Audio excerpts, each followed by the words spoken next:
அதுக்கு பதிலடி. அதாவது நான் என்ன சொன்னேன், உதயநிதி ஸ்டாலின் அவர்கள் சொல்லணும். ஏன்னா அவர் மேடையில் என்ன சொன்னாரு, நாங்க இப்படியே போச்சுன்னா தமிழ்நாட்டில் கெட் அவுட் மோடின்னு சொல்லுவோம். கரூர்ல நான் பேசியதற்கு 2 நாட்களுக்கு முன்பு உதயநிதி ஸ்டாலின் அவர்கள் சொன்னாங்க. அடுத்த நான் மேடையில் கல்வித்துறை அமைச்சர் அன்பில் மகேஷ் பொய்யாமொழி என்னை பேசின ஒருமையில பேசினதை பார்த்தீங்கன்னாலே அதை நீங்க பார்க்கணும். ஒரு கல்வி அமைச்சர் ஒரு பேட்டை ரவுடியா பேசினார்னா எப்படி? அந்த வீடியோ எனக்கு உங்களுக்கு காட்டுறேன். என்னை பத்தி கல்வி அமைச்சர் பேசியிருப்பார் ஒரு 7 நிமிஷம்.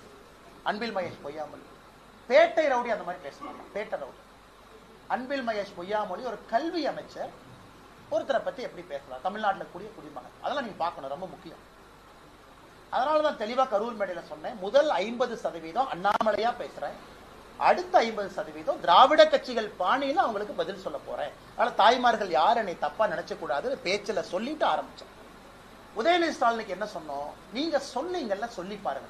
அவருக்கு பயம், சப்போர்ட்டுக்கு 500 பேர்த்த கூட்டு வந்தார். அவர் தனியா சொன்னா மாட்டிக்குவாங்க. 500 சின்ன பசங்களை பின்னாடி உட்கார வச்சுட்டு எல்லாம் கெட் அவுட் மோடின்னு சொல்லுங்க அப்படின்னு. அந்த சின்ன பசங்க இளைஞரணின்னு சொல்லிட்டு அவங்க பின்னாடி உட்காந்து திமுக கெட் அவுட் மோடினா அதுக்கு பதிலடி என்ன, 24 மணி நேரம் டைம் கொடுக்கும். கெட் அவுட் மோடின்னு எல்லாம் சொல்லுங்க. இளைஞரணி, டிஎம்கே அபிஷியல் ஐடி விங்கு எல்லாம் இணைஞ்சு எல்லாம் கெட் அவுட் மோடின்னு ஹேஷ்டாக் போட்டேன். எவ்வளவுங்க? 2,80,000. அடுத்த 24 மணி நேரம் இல்லை, காலையில 6 மணிக்கு கெட் அவுட் ஸ்டாலின் ஆரம்பிச்சோம். 3:27க்கு 10வது லட்சம் 1 million. 6 AM to 3:31 PM 3:27 PM 1 million 10 லட்சம் கெட் அவுட் ஸ்டாலின். ஆனால் நாங்க இது ஒரு அளவுகோலா சொல்லிங்கன்னா உங்களுக்கு உங்க பாணியில நாங்க பதிலடி கொடுக்க ஆரம்பிச்சோம். இன்னைக்கு கையெழுத்து இயக்கத்தை பாருங்க எந்த அளவுக்கு மேசிவா பிஜேபி களத்தில் இருக்கும். மார்ச் 22 தேதியை குறிச்சு வச்சுங்க, திருச்சியில பாரதிய ஜனதா கட்சியினுடைய பொதுக்கூட்டம்.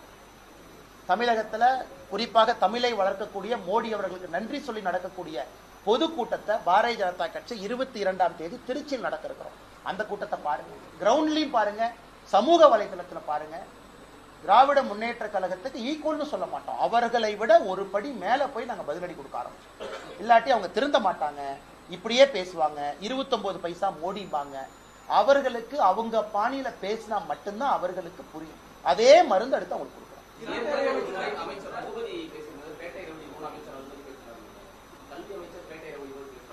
அண்ணே பீச்சை பார்த்துட்டு நீங்களே சொல்லுங்க அண்ணே, நான் சொல்றதுல அண்ணனுக்கு உடன்பாடு இல்லைன்னா கல்வி அமைச்சர் பேசினத ஒருத்தர் இருக்கா, ஒருத்த வர்றா, ஒருத்த போனா, ஒருத்த சுத்தரா, இது பேட்டை ரவுடி இல்லையானே? கல்வி அமைச்சர் கல்வி அமைச்சர் அப்படின்னா இன்டர்னல் மீட்டிங்ல நீங்க எப்படி பேசுவீங்க? அப்ப குழந்தைகளுக்கு என்ன ஒரு நாகரிகமான ஒரு கலாச்சாரத்தை நீங்க உருவாக்கி கொடுப்பீங்க?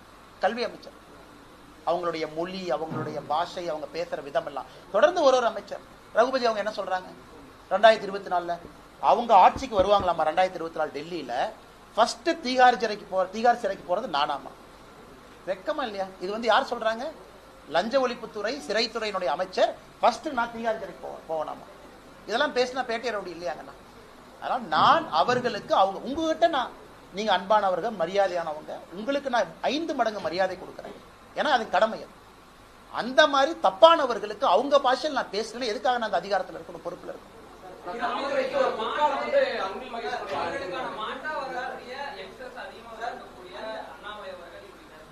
அண்ணே எல்லா யங்ஸ்டர்ஸும் நான் பேசினதை தப்புன்னு ஒருத்தர் கூட சொல்லிங்கண்ணா. எல்லாருமே விரும்புறாங்க. காரணம் என்னன்னா, அண்ணா நீங்க தப்பா எதுவும் பேசலையே, அவர் மோடியை பத்தி தப்பா சொல்றாரு, மோடியினுடைய தாயை பத்தி தப்பா சொல்லிருக்காங்க, நீங்க பதிலடி கொடுக்குறீங்க. அவங்களுக்கு நீங்க சொல்றீங்க, சொல்லி பாருங்க, அது தெளிவா நீங்க மேடையில சொல்லிட்டு சொல்றீங்க. இல்ல எந்த இளைஞர்கள் என்ன நான் கோவப்பட போறாங்க? எல்லா இளைஞர்களுக்கும் தெரியும், சில இடத்துல முள்ளால தாங்க நான் எடுக்கணும். பார்க்கடலை கடந்த பொழுது சிவபெருமான் எதுக்குன்னு விஷத்தை குடிச்சார். விஷம்னு தெரிஞ்சும் ஏன் குடிச்சார்? சில பேர் அந்த விஷத்தை குடிச்சுதான் ஆகணும். அதுலதான் இருக்கிறோம் தவிர ஒரு தனி மனிதனுக்கு நான் கொடுக்கக்கூடிய மரியாதை எப்பொழுதும் எங்கேயும் நான் குறைக்க போவதில்லை. நாளைக்கு உதயநிதி ஸ்டாலின் திரும்ப அந்த வார்த்தையை பயன்படுத்தினா நானும் திரும்ப நான் சொன்ன அதே ரீதியில தான் பதில் சொல்லுவேன். அதுல எந்த மாற்று கருத்து இல்லைங்க. இப்ப விஜய் அவர்கள் ப்ரோன்னு சொன்னாரு, அவருக்கு நான் திரும்ப ப்ரோன்னு சொன்னேன். Practice what you preach bro. மரியாதையா சொன்னாரு, மரியாதையா பதில் சொல்ல வேண்டியது என் கடமை. மரியாதை கொடுக்குறாரு, மரியாதை வாங்கிக்கிறாரு. நாகரிகமான அரசியல் நோக்கி போகணும்னு நினைக்கிறார், நானும் நாகரிகமான அரசியல் நோக்கி போகணும்னு நினைக்கிறேன். பட் இவங்க அப்படி பேசலையா? பொற்காலமா போர்க்காலமானே? இன்னைக்கு கல்வித்துறையில் இருக்கக்கூடிய குழந்தைகள்லாம் கத்திய தூக்கிட்டு வந்து சண்டை தான் போடல, போர்க்காலம். அதாவது ஒரு பள்ளியில பாலிய சீண்டல் பார்க்கிறோம் அதிகமாயிருச்சு. அமித்ஷாஜி அந்த ரெக்கார்டோட வந்தாங்க. எவ்வளவு நடந்திருக்கு கையில் அந்த பேப்பர் பார்த்தீங்க காமிச்சாங்க. பாலியல் சீண்டல் ஒரு பள்ளியில தரம் குறைந்திருக்குது. மரத்துக்கு கீழே மக்கள் உட்கார்ந்து படிக்கிறாங்க. அவருடைய சொந்த மாவட்டத்தில் எப்படி எந்த அடிப்படையில் இவர் டிஷர்ட்டை போட்டுட்டு போய் ஒரு கிரிக்கெட் மேட்ச் விளையாண்டு இவர் பேட்டை தூக்க அவருடைய மகனுக்கு பொற்காலம் பிரெஞ்சு படிக்கிறார். அன்பில் மகேஷ் பிரியாமொழி அவர்களுடைய மகனுக்கு பொற்காலம், தனியார் பள்ளிகளுக்கு பொற்காலம், 3 மொழி சொல்லிக் கொடுக்கக்கூடிய பள்ளிகளுக்கு பொற்காலம், சன்சைன் மெட்ரிகுலேஷன் பள்ளிக்கு பொற்காலம், 3 வருஷத்துக்கு ஒரு முறை ரெனியூவல் இருந்ததை வருஷத்துக்கு ஒரு முறை மாற்றி 5 லட்சம் ரூபாய் வாங்குற அண்ணா நகர்ல இருக்கக்கூடிய ஒரு கம்பெனிக்கு பொற்காலம். ஆனா அரசு பள்ளியில் இருக்கக்கூடிய 52 லட்சம் மாணவர்களுக்கு பொற்காலம் இல்லைங்க.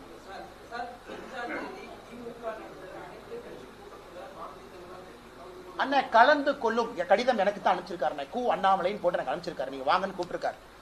கலந்து கொள்வோம் சொல்றதை விட நான் கேட்கிற முதல் கேள்வி என்னங்க ஐயா பிரச்சனைன்னு கேட்கிறேன். இன்னைக்கு நான் பதில் கடிதம் நாளை காலையில் எழுதுறேங்கண்ணா.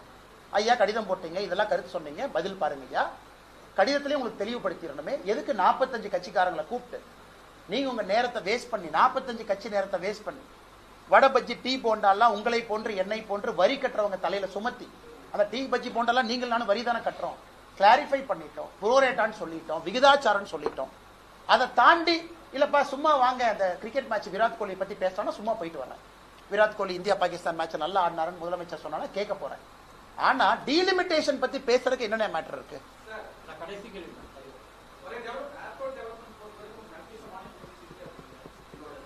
எங்களுடைய நம்பர் ஒன் ப்ரையாரிட்டி கோயம்புத்தூருக்கு ஏர்போர்ட் எக்ஸ்பான்ஷன் நம்பர் 1 ப்ரையாரிட்டி. அது நடந்தா எல்லாம் நடந்துருங்கண்ணா.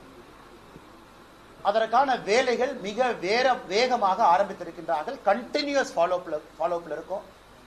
அது இப்ப இருக்கக்கூடிய விமான போக்குவரத்து அமைச்சர் வேகமாக செயல்படக்கூடியவர். எப்படி ஜோதிராஜ சிந்தியா அவங்க வேகமா செயல்பட்டாங்களோ அதே போல இளமையானவர் ராம்மோகன் அவர்கள் மிக வேகமாக செயல்படுறாங்க. மிக வேகமாக கோயம்புத்தூருக்கு கொடுப்பது எங்களுடைய ஹையஸ்ட் ப்ரையாரிட்டி. கட்டாயமா கொடுப்பாங்க.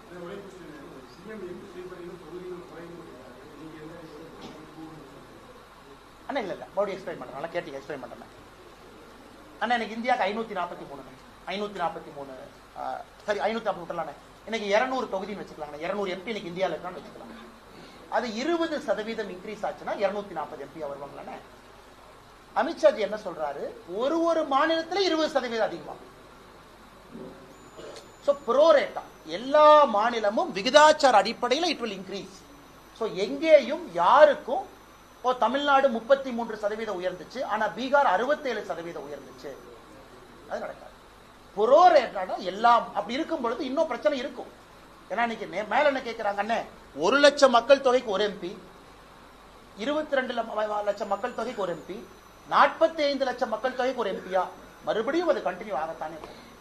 அது 45 லட்சமா இருக்காது. 30 லட்சத்துக்கு ஒரு எம்பி, 17 லட்சத்துக்கு ஒரு எம்பி, 1,10,000 பேருக்கு ஒரு எம்பி. விகிதாச்சார அடிப்படையில் இன்க்ரீஸ் ஆகிறதுனால யாருக்கும் அநியாயம் நடக்காது என்பதை தெல்ல தெளிவா சொல்லுங்க.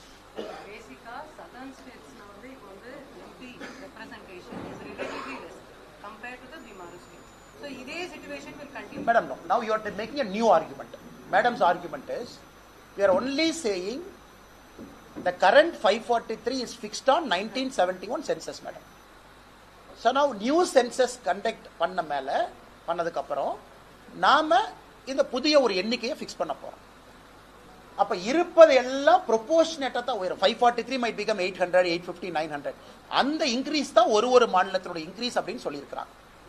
அப்ப இதே லாஜிக் நம்ம பார்க்கும் பொழுது மேடம், இன்னைக்கு யூபி அவங்க கேட்பாங்க, இல்லை எங்களுக்கு அநியாயம் ஆயிடுச்சு, நாங்க எப்படி 50 லட்சம் பேருக்கு ஒரு எம்பிங்கிறீங்க, நீங்க 25 லட்சம் பேருக்கு ஒரு எம்பி. ஏன்னா இந்தியாவில் அவங்களும் பேசுறாங்கல்ல. ஸோ அமித்ஷாஜி அவர்கள் சொல்வது குறிப்பாக தென்னிந்தியாவில் உங்களுக்கு பிரச்சனை யாருக்குமே இருக்காது, புரோரேட்டா இன்க்ரீஸ். இது நேற்று ஸ்டாலின் அவர்கள் எழுதியிருக்கக்கூடிய கடிதத்திற்கு நேர் எதிர். அதைத்தான் நேத்துல இருந்து கேட்கிறோம். யார் சொன்னாங்க ஐயா, யார் சொன்னாங்க ஐயா, யார் சொன்னாங்க ஐயா? கடைசி கேள்வினா கடைசி அண்ணா, எனக்கு வீகம் வகுப்பவங்க, எங்களுக்கு வீகம் வகுப்பவங்க 3 பேருங்கண்ணா. உண்மை சொல்லணும். முதல்ல தமிழ்நாட்டு மக்கள், அவங்கள்ட்ட போய் காது கொடுத்து கேட்கணும். 2வது கட்சி தொண்டர்கள், அவங்க கீழே இருந்து மேலே சொல்லணும். 3வது பத்திரிகை நண்பர்கள், மாறுபட்ட கருத்தா இருந்தாலும் எங்ககிட்ட ஆக்ரோஷமா நீங்க இந்த மாதிரி நடந்துக்கணும், மென்மையாகவும் நடந்துக்கணும், எங்ககிட்ட கருத்து சொல்லணும். இந்த 3 பேர்த்துக்கிட்டே டச்சில் இருந்தா எப்பொழுதுமே ஒரு மனிதன் நிதானமா இருப்பான். சில இடத்துல நீங்க சொல்ற கருத்து பிடிக்காம இருக்கலாம், ஆனா 3 கருத்தையும் காது கொடுத்து கேட்டா அந்த 3 பேர் எங்க 450 கோடி 500 கோடி 300 கோடி 180 கோடி எனக்கு அமௌண்ட்லாம் தெரியாதுண்ணே. அதெல்லாம் கொடுக்கறதுக்கு எங்கண்ணே பண்ணரு?